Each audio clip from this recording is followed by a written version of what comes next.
Welcome to Women and Resistance, a powerful podcast where we honor the courage, resilience, and revolutionary spirits of women across the globe. Hosted by Aya Fubara Eneli Esq and Adesoji Iginla, we uncover untold stories of defiance against systemic oppression. Whether colonialism, racism, sexism, or economic injustice. From historic icons like Winnie Mandela and Fannie Lou Hamer to today's trailblazers, we shine a light upon those shaping a more just world. This is a call to honor the past, embrace the present, and build an empowered future. Yes, greetings, and welcome to another episode of the Women and Resistance podcast. I am your host, Adesoji Iginla, and with me, as usual, before she reveals who she is this week, is my sister from another mother, attorney Aya Fubara Eneli Esq. Sister. Good evening. Yes, today we are centering a woman whose life and words continues to echo across generations of resistance. And I'll let the woman speak for herself, but I will introduce her simply as Asata Olubala Shakur. Welcome, sister. Thank you. It's a pleasure to be here. Yes. Where do we begin? I will begin by one of the quotes you gave us in the course of your very long and still very vibrant life. And you said, and I quote, "I have been locked by the lawless, handcuffs by the haters, gagged by the greedy. And if I know anything at all, it is that a wall is just a wall and nothing more at all. It can be broken down." What do you mean by that? If we look at the lives of people of African descent, there are so many times when we've been hemmed in and we've been walled in, and it's easy to look at those walls. I recall one of the prisons that I was in. Actually, I was the only female prisoner in this prison. It was a male prison. I was held in solitary confinement for over 20 months in this prison. And when we use words, it's important to pause and to really visualize what you or someone else may be saying. So when we say solitary confinement, there were no other women, there were no other prisoners that I was in contact with. I had guards that guarded me 24/7. I did not obviously have conversations with them. I found out that when I got around people, I'd almost gotten mute. I'd forgotten how to talk. It's very possible, I would say probably human, in those circumstances, hold up, to think that this is all that life will be for you. But it is so important to know that they are just walls and that our spirits transcend those walls.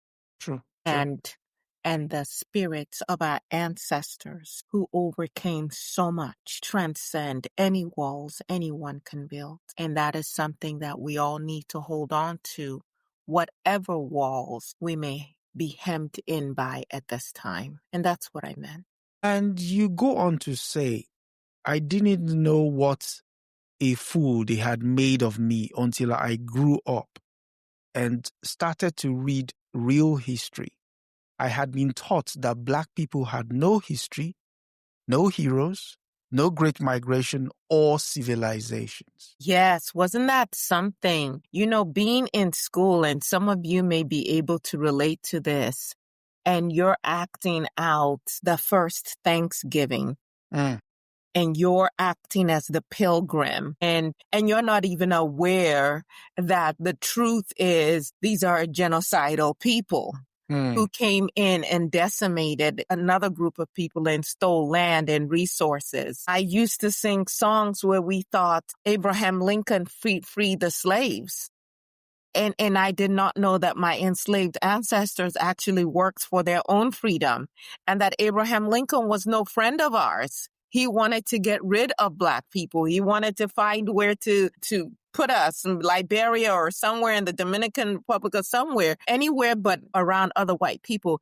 And so, yes, our education makes fools of us, makes a mockery of us, because it has us buying into narratives that have us question ourselves. Let me tell you a story that is still so heartbreaking. And then I'll circle back and talk about my beginning and so on. So at this time, I believe, because, I was born in New York, but at some point I moved to Wilmington, North Carolina with my grandparents. I think I was about 3 when I moved there.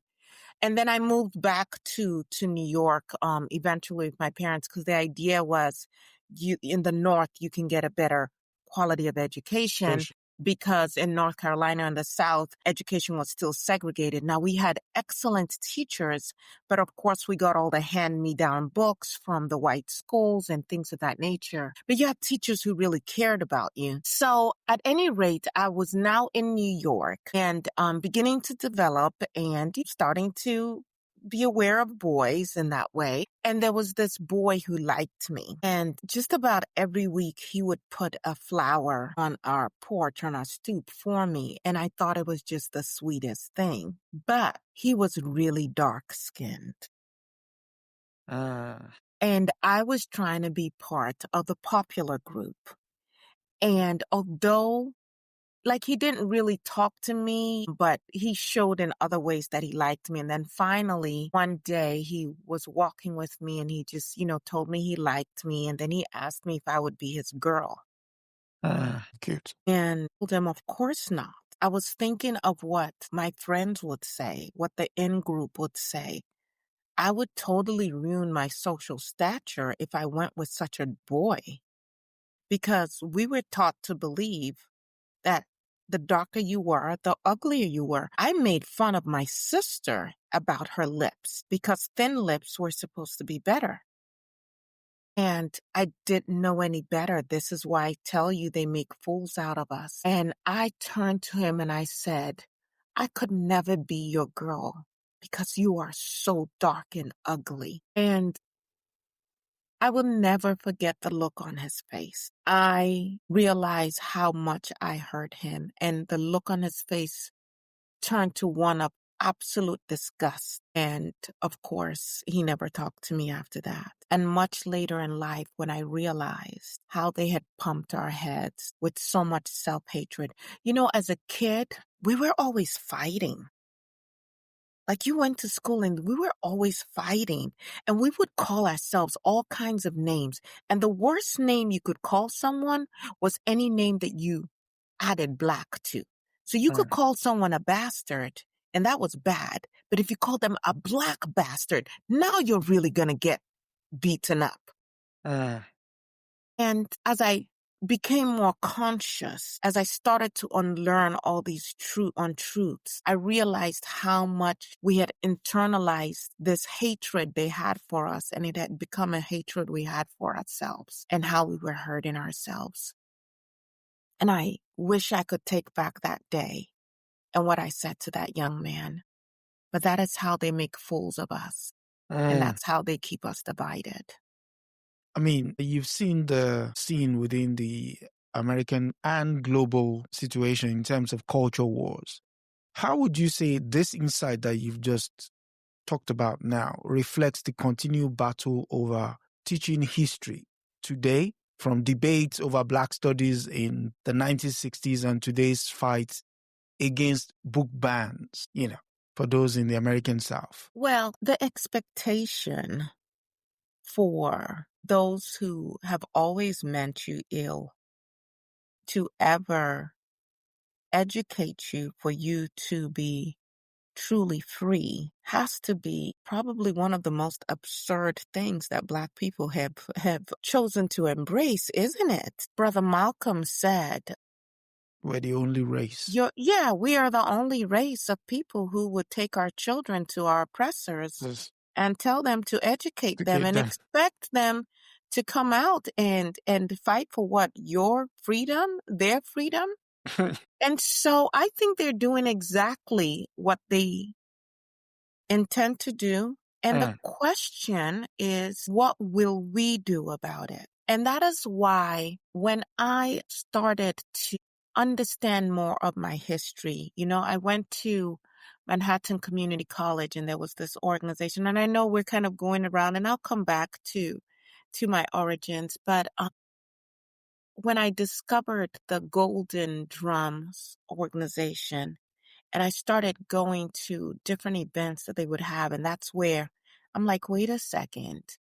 We're fighting in Vietnam. Why are we fighting the Vietnamese? What issue do we as Black people have with them? And look at what's happening here with us. And when I started to understand how we get manipulated and really started to get a better understanding of our history, I wanted to join an organization that would enable me to make a difference. Mm. I'll tell you another story. So there were a group of us, young Black youth and adults. And one day we were out, on the beach, just, smoking some marijuana and just, just Beans. basically just having a good time. And there were some white hippies not too far from us, essentially, just hanging out at the time. This was in the 60s. And there were also a group of Asians that we didn't even notice initially. Some may know them as like the Red Berets or whatever. But so at some point, the pigs, that's what I call the police, they showed up and just started rough handling the white hippies. And we're kind of in a daze, from what we were smoking. And we're just kind of looking at it like, what? We're beating the crap out of these guys, whatever. And then they like arrested them and took them away. And at that time, some of the Asian guys came over and they were like, listen, they're probably going to come back and you guys, they find you with these reefers and all of that. You're going to be next. You need to get out of here as quickly as possible. Well, we were so stoned. We really couldn't even figure out how to get to wherever. And so they were like, you need a ride somewhere? And we're like, sure. We get into their cars and they're like, well, where do you want to go? And we're just like, we're anywhere. And this Asian guy started talking about the importance of being aware of your surroundings, the importance of knowing what's going on and being in a state of mind where you can react as needed. Consciousness. And I remember after they dropped us off and we all kind of started going to our individual homes, just thinking about it and saying, I don't care what kind of deep thoughts we're having, what deep conversations we're having. If I ever let a substance take control of me where I don't have control over myself, I didn't even know that I should get out of there. I didn't have a way to get out of there. That's not what a revolutionary is about. Mm.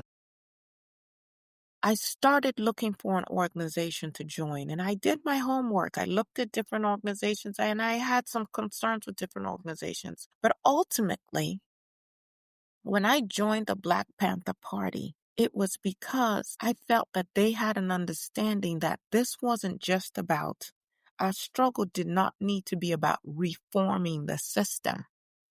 This system cannot be reformed. It had to be Dismantled.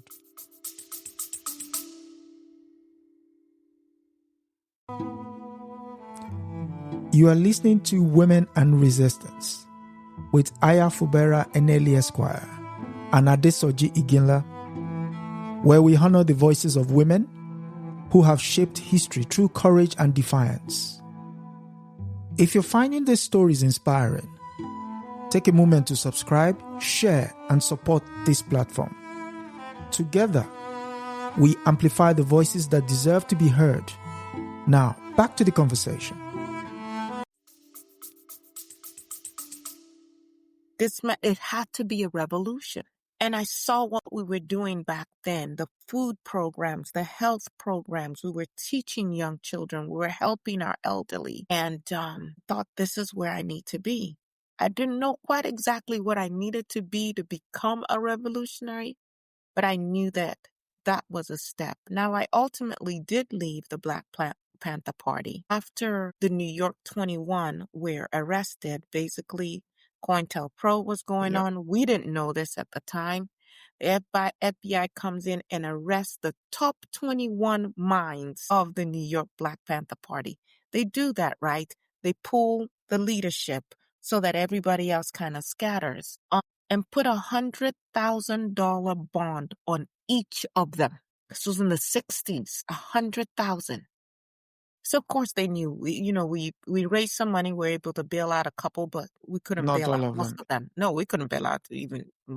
Yeah, and the COINTELPRO head was planting seeds of distrust amongst the leadership on the West Coast, on the East Coast. But what I didn't appreciate was how some of the leaders would talk to the other members and talk to members of our community. I always believed, and I was taught this by my grandmother, that leaders should be humble.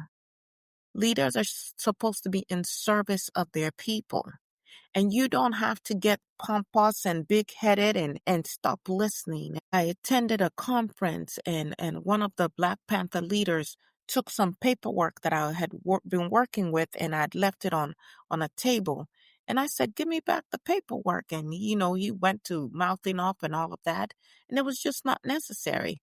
And then the next thing without saying it to my face, I got back to New York and they told me I was being dismissed from the Black Panther Party because he had asked for me to be dismissed. And I was like, what kind of coward is this? And what kind of ego is this? And so, I quit. And then they later said, no, you can come back. And at that point, I was like, no, not interested. But then I joined the Black Liberation Army, as some of you may know. But let me go back to the beginning. And I need to pause. I was born in 1947, July 16th, 1947. I am no longer a young woman. I have seen more, experienced more than I could ever put words to with whatever time I have left on earth. I live in Cuba. I have been granted political asylum. I have a $2 million from the United States of America. 13, they elevated me to the list of the top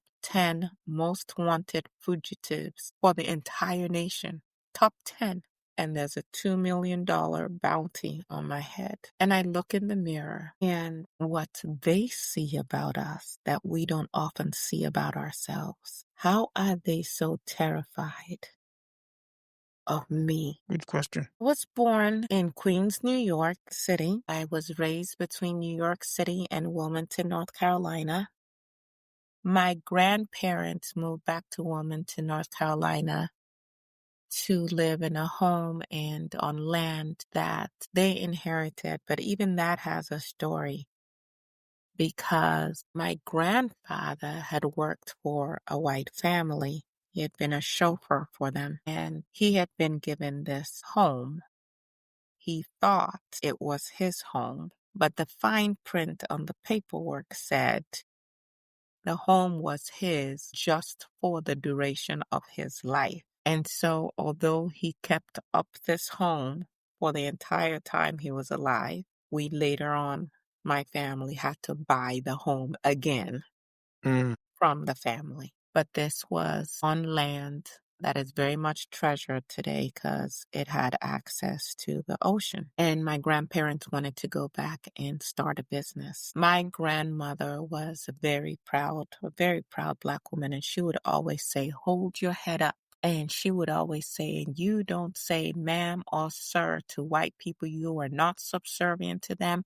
And you don't ever have to show respect to anyone who does not show respect to you. My grandmother had great plans for me. She wanted me to get an education and become part of the Black bourgeoisie, she would always say, something like, don't play with those gutter kids or something like that. Alley And I cats. alley cats. And it was like, who is an alley cat? Like, what does an alley cat look like? I don't know. And she would take me to play with the children who were supposedly from better homes, and it would be so boring. Of course, she didn't know some of the things those kids did as well. But yes, the alley cats, that's where I dwelt. I liked hanging out with the alley cats, much to her dismay. But Have lots of great memories growing up with my grandparents and just what my grandmother instilled in me. And my grandmother was a dreamer. When I say a dreamer, I'd say that she would have dreams. And whatever my grandmother had a dream about was going to come to pass just like she saw it. We knew her dreams were real. But I moved back to New York with my mother. Went to pretty much all white schools. I believe in the fourth grade, I was the only Black child in my class. In the fifth grade, I think there may have been another Black child in my class. But again, just imbibing all of these lessons that, like you pointed out earlier, make fools out of us. I ran away from home when I was 13. My mother was in another relationship, and it was just a lot of fighting and arguing. And I clashed with her and with my I guess stepfather, and I just felt I could make it out on the streets on my own. And one time I met up with a girl who, her mother let me stay with them, but I found out that they shoplifted and they actually taught me how to shoplift. And I eventually left that group.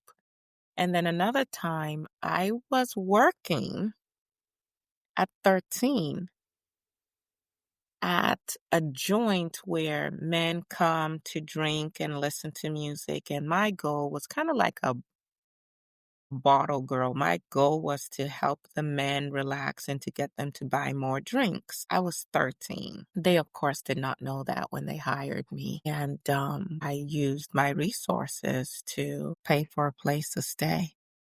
That But there was a very harrowing event that I experienced. I'd gone to a party. There were so many things that we got up to, and I don't want to take up too much time with this, but I share all of this because today I'm feeling like some parents need to understand that you don't abandon your children and their purpose or their greatness just because they may go through some patches that make no sense to you. I actually got involved with this other girl and young boy, and they came up with a scheme, well, that they said they did all the time. And that is where you basically act like you're a streetwalker and some guy propositions you.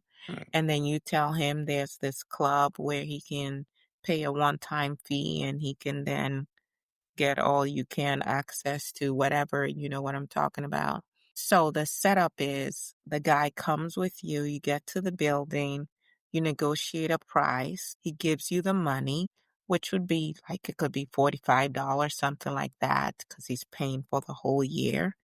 You go up the stairs, but you don't come back down. You go to the rooftop and then you go to another rooftop and then you come down through another building. And the boy who was working with us would be there to now usher us away. And I really could have gotten myself killed because I did it once, but if any of those men ever saw us again or saw me again, I could have been in real deep trouble. So I met a woman who told me that was not the way to go. But one time I went to a party with these friends and then they said they were going to go run an errand, whatever, and they'll be right back. And I stayed at the party. But there was not a whole lot going on at the party. And I kept waiting for them to return and they didn't come back. Well, in the meantime, at the party, I was talking to this guy. He was really nice and just a really nice guy. And we just hit it off. And so he said, well, this party's lame. Why don't you come back with me? We're having a party at my place and it's going to be a whole lot more fun. And I thought he seemed like a really nice guy. I was young. And so I went with him.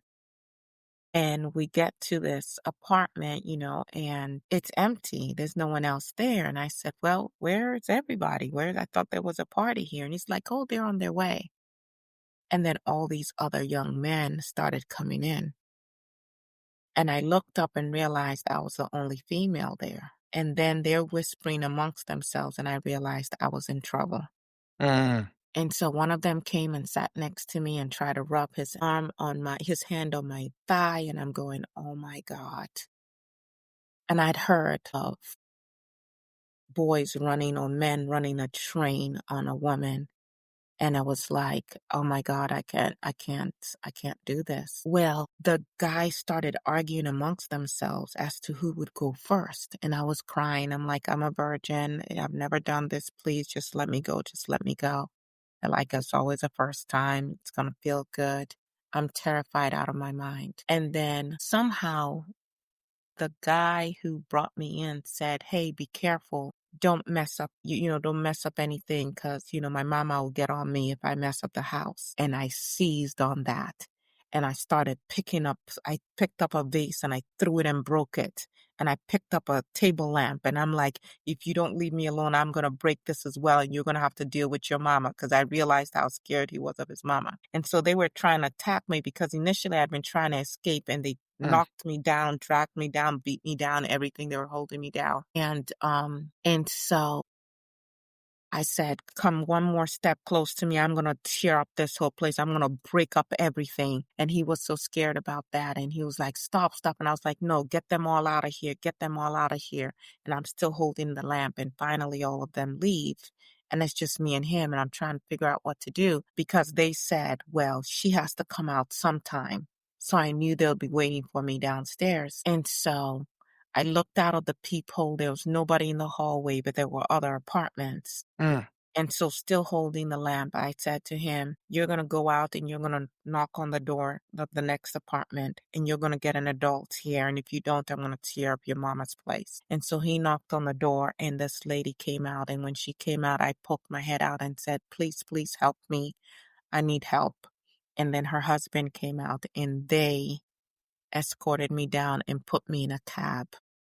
And that was a lesson for me. Shortly after that, my aunt Evelyn saw me on the streets because I was gone from home for maybe 4 months and dragged me basically and took me back home. So that's just a little bit of some of my escapades. But let's get to the serious stuff. I was born Joanne Deborah Byron. I got married fairly early, and that's how my name got changed to Chesamard. I realized that I was no homemaker. He expected me to cook like his mother and do some other things. And so we realized we were better off as friends. And so we divorced shortly after we got married, and he eventually got an annulment. So we got married. I got married to Louis Chesamard, who was a student activist. We got married April 1967. And we got divorced in December 1970, but we were already, like apart for Drifted some apart. time. Yes. I did not finish high school. I left high school and I went to work. I left home again, but I eventually did get my GED. And then I also attended the Borough of Manhattan Community College, and I also attended City College of New York, where I became very active in campus protest and civil rights organization. The reason that I really loved the Black Liberation Army was because their focus was on revolution and not just reform.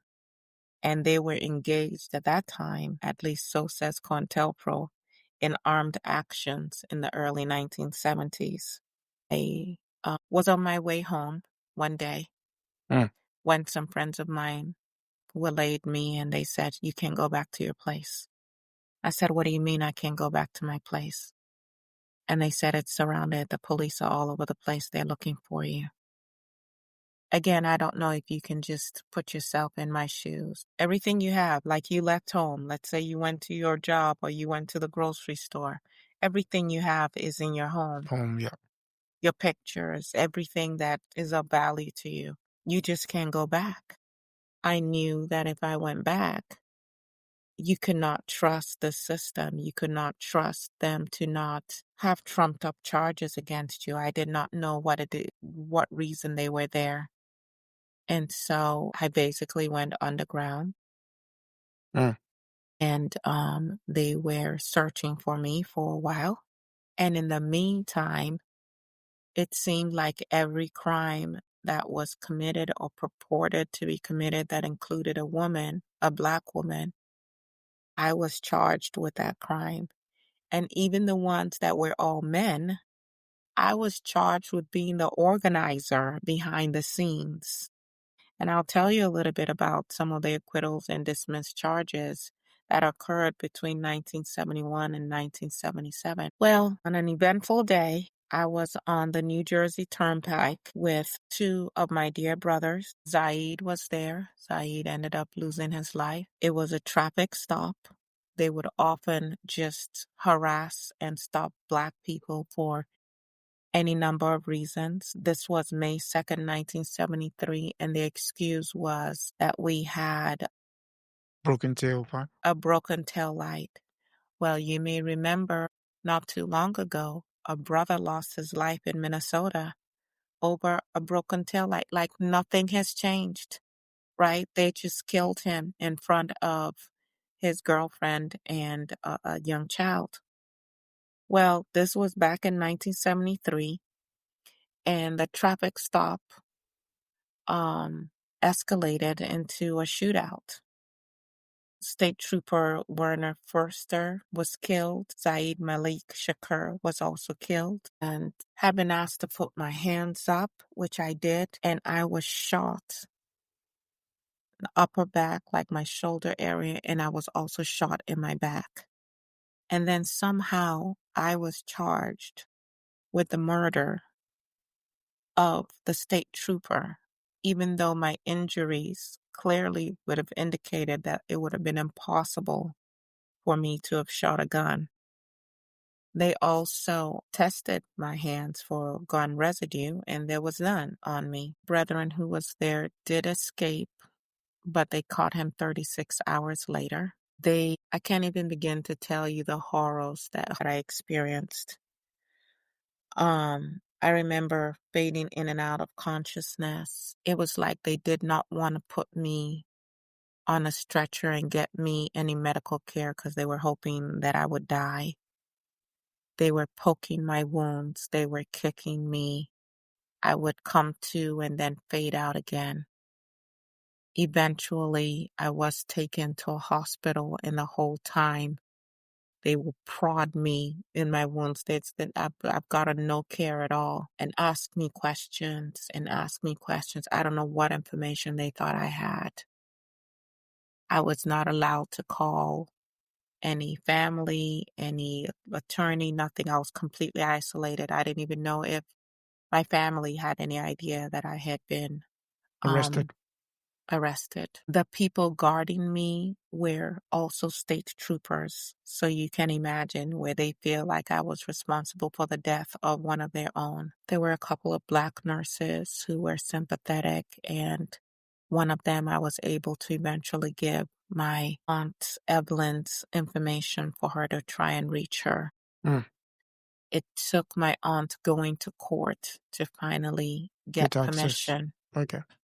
to access me. And even then, it was for a very short period of time that she could see me as my attorney, and then that my mother and my sister could see me. And I could tell from the reactions on their faces that I looked really bad. Mm.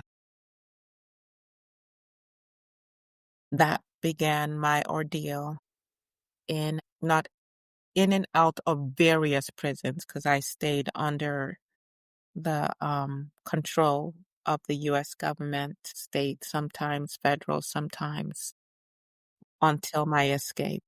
Yes. Would you be able to draw parallels based on what you learned about the New Jersey police force vis-a-vis the guy who said he returned from World War II, having fought on the wrong side, to today's policing in the United States? What I would say about policing in the United States is, if we understand that this began with quote unquote slave patrols, slave patrollas, then you understand that the focus has always been on controlling our bodies and controlling our lives. It's never been about protect and serve, which is what they write and say that they're about. And so, unfortunately, the police in this country, and to the extent that other countries have emulated the notion of police forces, as we see even on the African continent, they are mostly anti the people.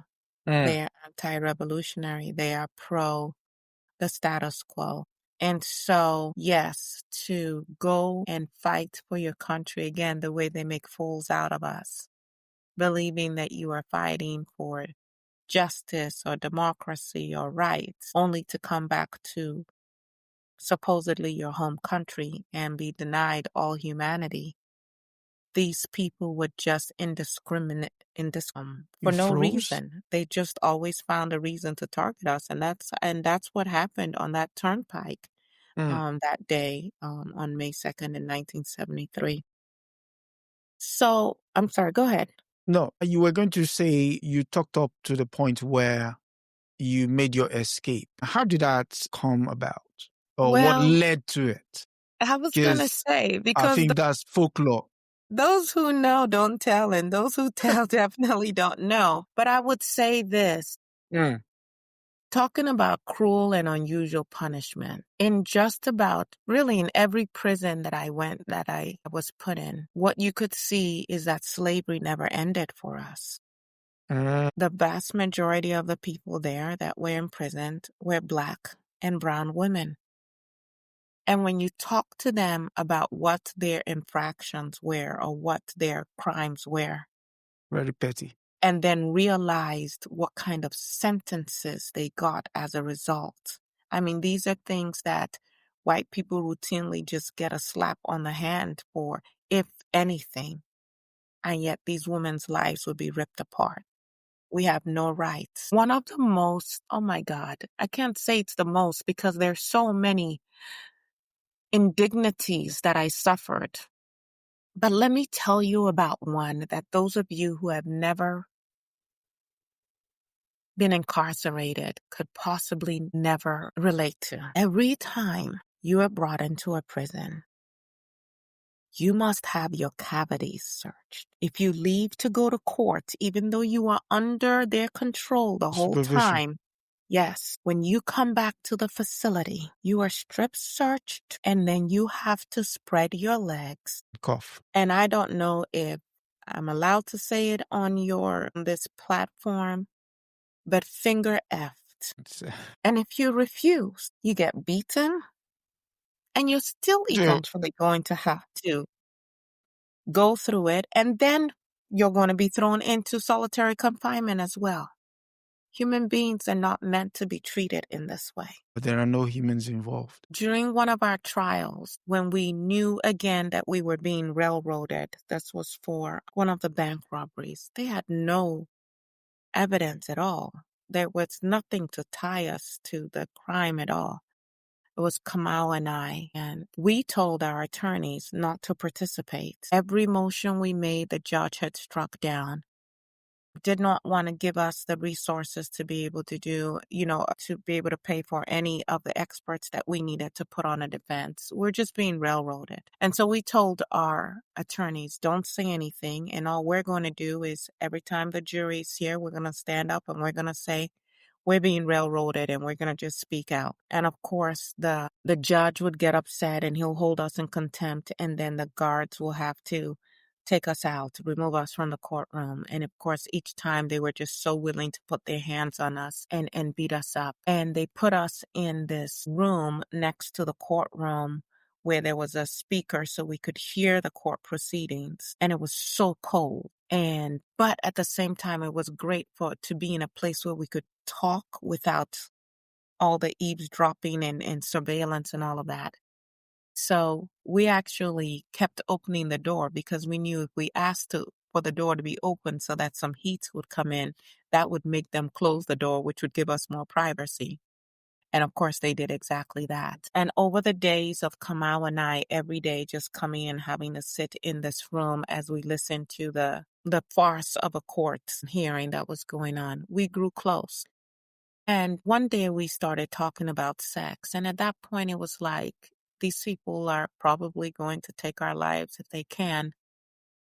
If we have sex, there's a real possibility of pregnancy. And why would anyone want to bring a child into these circumstances? But I was reminded of a conversation I had with a sister who was pregnant, who I knew before, but we saw again in jail and she was pregnant. We saw again in prison and she was pregnant. And she was so looking forward to having our baby. And the point she made was our babies carry it on. Our mothers and our foremothers and our forefathers, they did not stop living and they did not stop producing and procreating because life looked so bleak for them. And we carry on. And so we made love, and months later, much to my amazement, it was confirmed that I was pregnant. But even then, the doctor at the hospital, at the prison, had to play all kinds of games with me, and the only health services he wanted to offer me was abortion. So I had to fight even to have my daughter, and that child is Kakuya. But let me tell you a little bit about some of the acquittals and dismissed charges.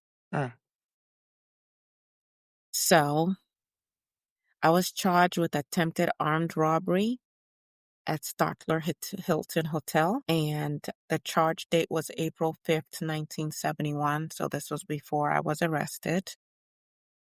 The arraignment wasn't until November 22nd, 1977, and no trial was held because they did not have enough evidence to even really get the judge to move forward with this, and so the charges were dismissed. I was also charged with a bank robbery in Queens. The robbery date was supposedly August 23rd, 1971, and my arraignment was July 20th, 1973.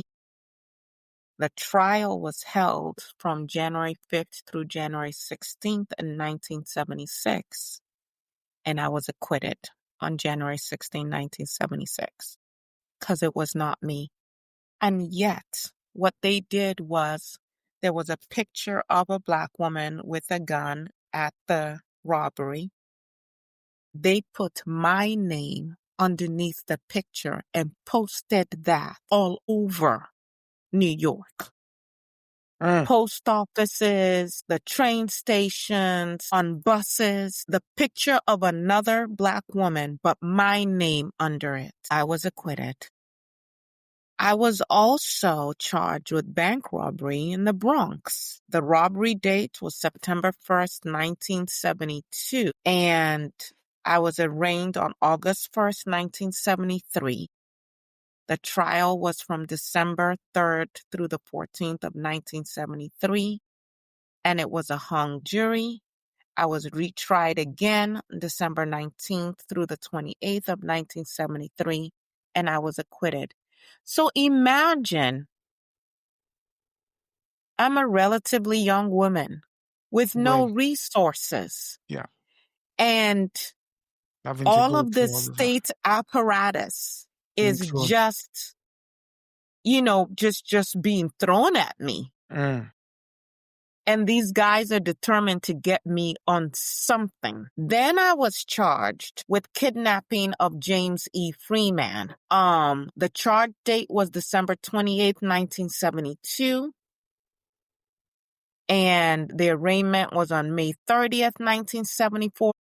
Just in terms of my nerves, from the moment they arrested me, by the way, I was paralyzed by one of the shots. Shoulder. And they would not give me any physical therapy. They did give me a sleeve that I wore that kind of protected my clavicle, and provided some support for my shoulder, but I had to figure out my physical therapy myself. And I've got all of these charges hanging over my head with no resources, just the mental and spiritual fortitude. They're harassing my aunt. They're harassing my mother. Okay, so for the kidnapping of James Freeman, my trial was September 6th through December 19th, 1975. I was acquitted of that. Then I was charged with the murder of Richard Nelson. Mind you, I'm going through all of this. I'm pregnant. I'm trying to keep my child healthy. We're eating sometimes just the most, you couldn't even call it food. We actually went on a hunger strike at one point. They improved the food for a few days, and then it just went back to the same gruel. I was living off of the commissary. That's another scam that they run, where when you have loved ones in prison, you end up spending so much money just trying to feed them through the junk food that is overpriced anyway, but it beats the horrible prison food. I could go on. The charges of murder against me for the murder of Richard Nelson were dismissed. No trial was held because there was no evidence. Then I was also charged, I hope you're keeping track of this, with the attempted murder of officers Michael O'Reilly and Roy Pauliana. The incident date was supposedly January 23rd, 1973. This was in Queens County. No trial was held. It was dismissed. But then, of course, the one that they got me on was they also, so one of the people that they charged me with murdering, kidnapping, who was it that they charged me with kidnapping? It was James Freeman. James Freeman was actually a Brooklyn drug dealer that I supposedly kidnapped. So where they finally got me convicted was on the murder of the state trooper. Foster. Yes. Here's another thing that's never discussed. There is certain evidence that when presented, the experts that a defense would have to hire to refute that evidence are mostly people who work with the police anyway. On a regular basis. So, for instance, in this case, they claimed that Forrester's blood was all over my clothes. Again, given my condition, it would have been impossible for me to have shot him. No gun residue on my hands. The gun was found under Zaid's leg or something of that nature, supposedly, they said, because you can't believe anything these pigs say. We wanted to get an expert who could examine my clothes so they could make a determination as to when that blood transfer took place. Mm-hmm. And whether it was mingled with any of my blood from when I was shot and which one came first and all of that. But all of the people that you could possibly hire that have that kind of expertise work for the police. And if they work with you in a case against the police, they will never work again. So first, we couldn't even afford an expert, that kind of expertise.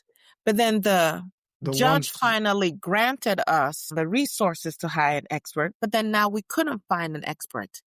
But then we had a young man who reviewed my files and came in and talked with us and said he had found pertinent information and he had found someone who would testify on our behalf. You want to know what happened? Retail. He was found dead. And to this day, only his wife and possibly the FBI know. Maybe his family know how he died. They did not say how he died. He was dead, and all of my legal documents that he had in his possession were gone. Was he disappeared or dead? No, he was dead. He was dead. We don't know under what circumstances. He was dead. And we later on found out that the state had my papers that were in his possession. They hadn't taken anything else except the documents related to my defense that included, us laying out what our defense was going to be. Yeah. Why they would take that, I leave up to your imagination. Of course, the jury was an all-white jury, and we never get juries of our peers. And let me say this to my brothers and sisters still in the United States of America who do not see the importance of voting. Listen, I am all for revolution. I understand that this system cannot be reformed. I also understand that we're not going to have this revolution overnight. There are systematic steps. In fact, that is one of the things that has hurt us as a people is that we're not making the plans and being diligent and systematically working our plans. And there are different roles for different people to play. Now, if we don't register to vote and if we don't vote, guess what happens? Every time you are going to pool jurors, we won't be in that pool because jurors are pulled from the list of voters. Not potential voters, voters. Oh, okay, those who voted before or... Yes. Okay, for the voters' roll. Okay. So the fact that you have the potential to vote, but you don't register to vote, or you register to vote, but you refuse to vote, You exclude yourself from those roles, and there are so many of our children, your mothers, your fathers, your brothers, and your sisters who are depending on you to be in that jury pool so that we get a chance at justice, some measure, a little bit. We know the system is stacked against us. But time after time after time, I would have an all-white jury. They would say, a jury of your peers. How? You don't have any understanding of my life. In fact, the jury that convicted me and the judge sentenced me to life in prison plus 33 years. That was my sentence. That jury of the 14 jurors, because they have the 12 and the alternates, 5 of them were related to state troopers. Talk about conflict of interest. So I knew my time to have my baby was coming near, and I had been under the care of a Black physician for him to, I asked the prison officials to allow him to come and deliver my baby. And initially they wouldn't. The white doctor who had wanted me to get an abortion wanted to be the one to deliver my baby. I was not going to let that happen. And I finally said, well, then I'll deliver my baby myself. I was moved from the prison to a psychiatric ward. And that is where I brought my daughter into the world. And then my doctor came and tended to us. They allowed me precious little time with my daughter before she was taken away without warning. But I did eventually get to be the mother that I wanted to be to my daughter. But I remember a visit that my daughter made to me with my mother. She was 4 years old, and I was at the Clinton Correctional Facility. At this time, I had received my life sentence plus 33 years. I'd given birth to my daughter in 1974. And my daughter came in with my mother. Everything is you're surveilled the whole time. And she wouldn't let me touch her. And she didn't want to play with me. And she was so angry at me, and she started yelling, "You're here because you want to be. Why don't you just leave? You're not my mother. You're not my mother. Why don't you just leave? You could leave if you wanted to." And I was just so heartbroken. And and my mother whispered to me, "Show her you can't leave." And so I went to the door and pulled on the door so that she could see I couldn't get out. And I yanked on the bars and on the windows. And I said, "You try." And so she goes with her body, and she's just trying and trying and trying and pulling and screaming and pulling. And finally she falls in a heap on the ground, just completely exhausted. And she's crying, and she let me hold her. And I think in that moment she realized that it wasn't that I was rejecting her and didn't want to be with her. I truly couldn't. But something in me, something that did something in me. And shortly after that, my grandmother, all the way from North Carolina, came to visit. And she said, "I had a dream." I said, "Grandma, what was the dream?" And she said, "I had a dream that I was dressing you and you weren't in here." And I said, "Oh my God, the only time that someone dresses a grown person, an adult, is if they're dead. Was I dead?" And she's like, "No, you were perfectly fine, and I was dressing you." And the day before I broke out of prison, my grandmother called and she said, "Don't you get used to that place. Don't you ever get used to that place. Don't you ever get used to that place. You hear me? You hear me? Don't you ever get used to that place. That's not your, don't you ever get used to that place." And I said, this must be a sign. 2nd, 1979, some of my supporters entered the prison as visitors. We planned it in such a way that we did not physically hurt anybody. There was no injury to anybody, no bloodshed. And we escaped in the prison van. And then we left the van and had another vehicle. And that's as much as I can tell you. And 5 years later, I was granted political asylum in Cuba. And that is where I have lived from 1984 till now. And eventually my daughter, who had not gotten a birth certificate from the state of New York, we were eventually able to petition. My mother was able to petition and finally get her birth certificate so that they could get a passport. Get a passport, yeah. And my mother and my Aunt Evelyn and my daughter came to Cuba. And I was reunited with my daughter. Cuba has repeatedly been pressured to extradite me.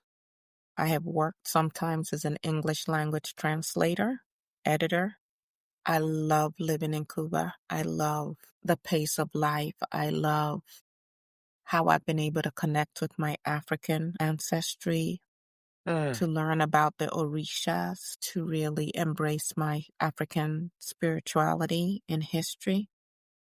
Like I said, in 2013, the FBI added Joanne Deborah Chesimard to the most wanted terrorist list. Yeah. The first woman on the list, announcing a $1 million FBI reward, with which New Jersey added another $1 million to.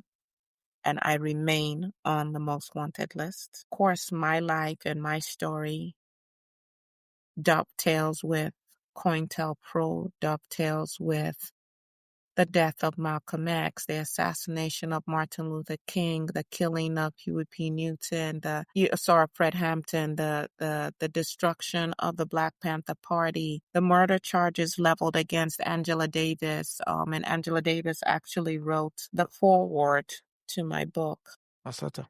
memoir, Assata. And in case you're wondering where the name came from, Asata, one of struggle. She struggles. Olubala is for the people, and Shakur is grateful. And I use the name Shakur because of my dear friend Saeed Malik Shakur, who was killed on that turnpike. Yeah. So some of the books about me, of course, my autobiography, and many U.S. officials railed against me writing this book and railed against me being able to take care of myself with the proceeds of this book. And so if you have not read my autobiography yet, do purchase it. Do purchase it. There are many documentaries about me. There are other books that have been written as well. Here's another one. It's called The Tale of the Panther and the Dove, and it actually covers not just my story, but it also covers Laila Khalid of the Popular Front for the Liberation of Palestine, which is very relevant at this time, given what they're doing there, which could very easily be any African country. As a matter of fact, it could very easily be Cuba if they could get their arms around it, because the entire island of Cuba is just 90 miles from the United States, and we're just talking 10 million people. And for Cuba to have withstood the United States and the West in the way that it has, there are so many political, freedom fighters here, people who've been granted political asylum from all over the world who are here in Cuba. And there's a documentary called The Eyes of the Rainbow. There's another one called Asata, aka Joanne Chesimard. And of course, there are different interviews that I've granted over time. I'm looking at your time, but I do want to read something to you from some things that I've written, if that's okay with you. Go ahead. One of them is a poem that I wrote. I actually love to write poetry. Did quite a bit of writing while I was also incarcerated for the times when I did have access to writing materials. And I hope that as I read this, that you will listen with your heart, listen with your soul, listen with your spirit. It's called The Tradition. Carry it on now. Carry it on. Carry it on now. Carry it on. Carry on the tradition. There were Black people since the childhood of time who carried it on. In Ghana and Mali and Timbuktu, we carried on the tradition. We hid in the bush when the slave masters came holding spears, and when the moment was ripe, leaped out and lanced the lifeblood of would-be masters. We carried it on slave ships, hurling ourselves into oceans.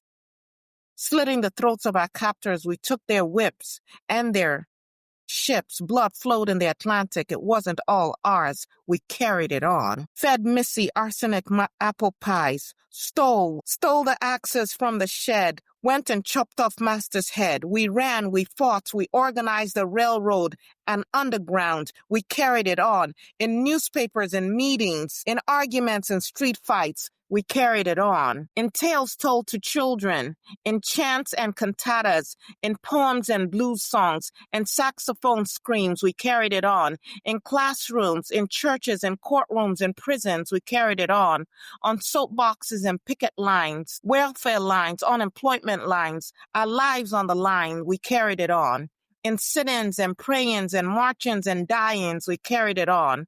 On cold Missouri midnights, pitting shotguns against lynch mobs, on burning Brooklyn streets, pitting rocks against rifles, we carried it on.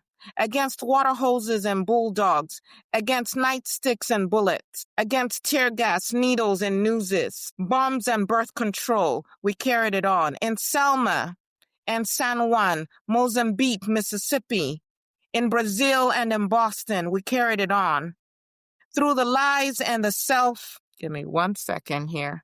Through the lies and the sellouts, the mistakes and the madness, through pain and hunger and frustration, we carried it on.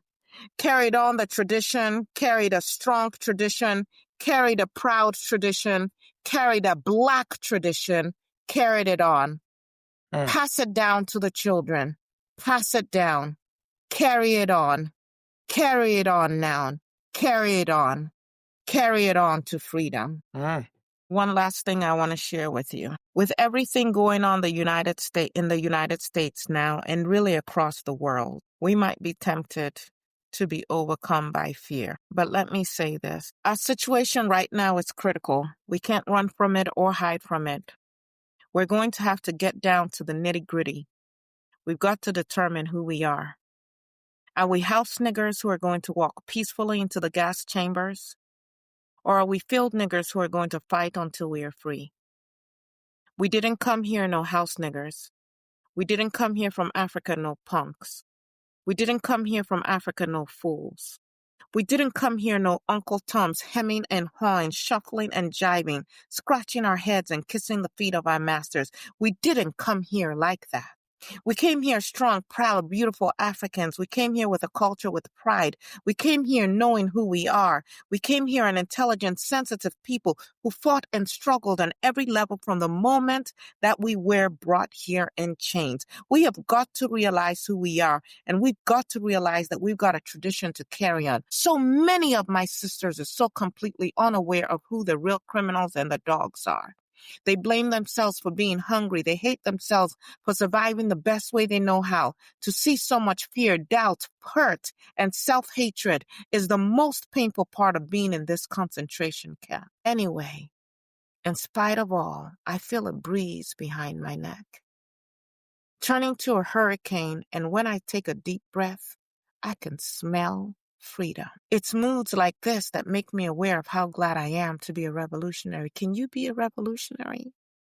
I know who our enemy is, and I know that me and these swine cannot live peacefully together.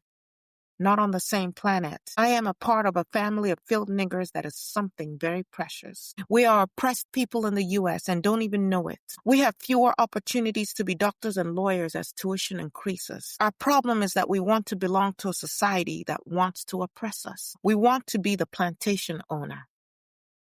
Think about that. In Cuba, we want to change the plantation to a collective farm. I was sentenced to life plus 30 years by an all-white jury. What I saw in prison was wall-to-wall black flesh in chains, women caged in cells. But where the terrorists? It just doesn't make sense. Sisters, Black people will never be free unless Black women participate in every aspect of the struggle. The more you understand what you're dealing with, the stronger you get. People see fear as a bad thing, not I. Fear is healthy. When you're dealing with America, fear is healthy. But when fear controls you, when you're afraid to struggle against fear, fear is a bad thing. I'm more afraid of what will happen if I don't struggle than what will happen if I do. I believe in the fire of love and in the sweat of truth. Yep. You've shown. I want to say one more thing. I know I've said that before, but I feel like this has to be said. I made it to Cuba. Mumia is still in jail. Geronimo Pratt.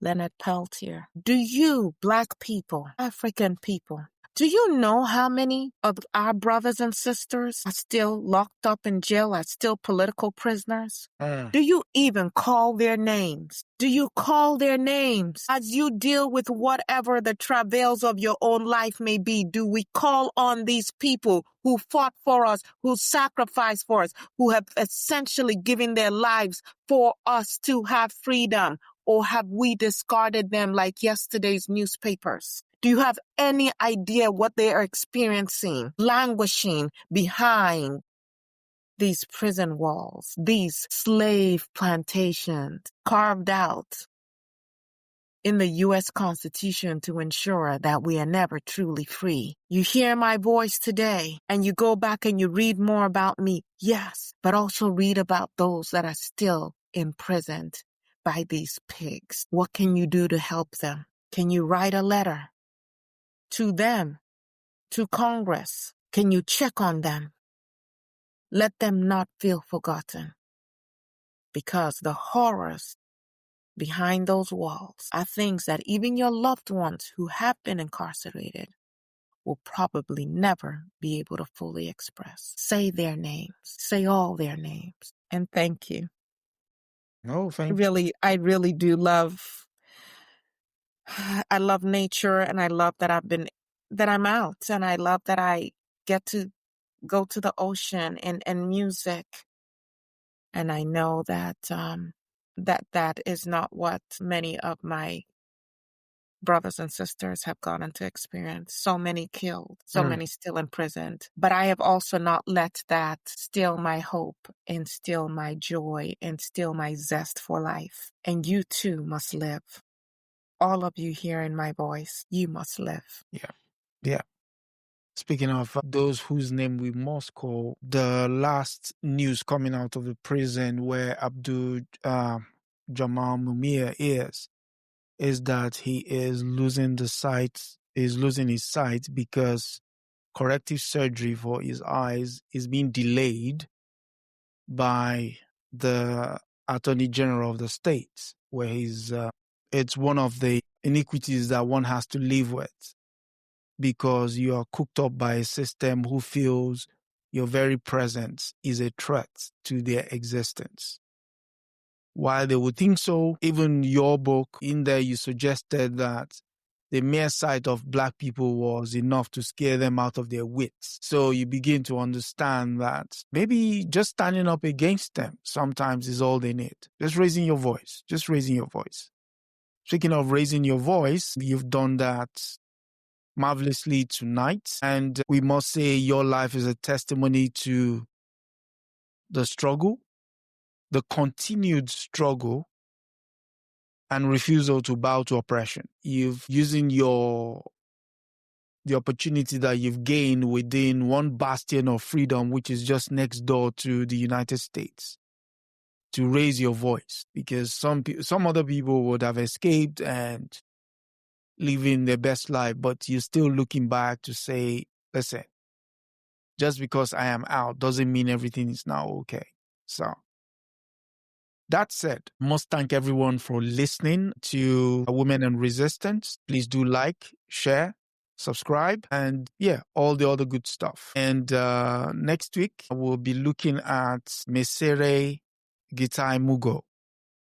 The name is Mesere Mitai Mugo. You will hear the story of another excellent woman. And this week, I can't even stress how many there are. And it's mind-boggling that stuff like this has not been done yet. But, it's our only little contribution to ensuring that the names, their lives, is not a footnote, but rather a cornerstone of our history. So, sister, thank you for coming. And any last words? Just when you were talking right now, just felt a chill going down my spine. As children, well, as a child, let me speak for myself. We used to watch cartoons, particularly on Saturday mornings. Now, of course, the kids have access to shows all the time. Yeah, all the days, hours of the day. But Just imagine, we are just scratching the surface with a few Black women.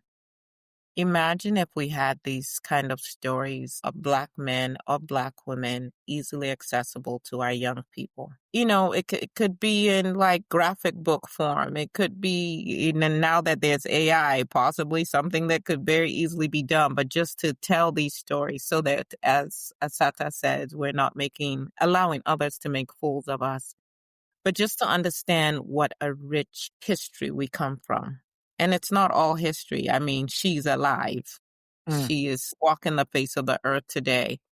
And yet her story is like something out of a novel, right? A dark novel, but something out of a novel. The fact that, wow, this woman broke out of jail and made it to Cuba. Amazing. But how would our young women carry themselves if they had this information? How would our young men treat young women if they had this information? How would our young men carry themselves if they had information about Black men, of valor, of resistance, So I'm very grateful to you that we are getting to do this, and that hopefully someone with even more creativity and resources picks up on it and decides to make it even bigger. So for everyone who's watching, for everyone who shares, thank you for doing that, because we do need to get these stories out. Yeah. And one other quote I'll take from your book is, you said, "It is our duty to fight for our freedom. It is our duty to win. We must love each other and support each other. And we have nothing to lose but our chains." So, good night, everyone. Again, next week, we're looking at the lives and times of Misere Gite Mugo. And until next week, good night and God bless. That is it for this episode of Women and Resistance. Thank you for joining us in amplifying the voices of women who challenged injustice and changed the course of history. Be sure to subscribe, share, and continue the conversation. Together, remember, we honor the past, act in the present, and shape the future. Until next time, stay inspired and stay in resistance.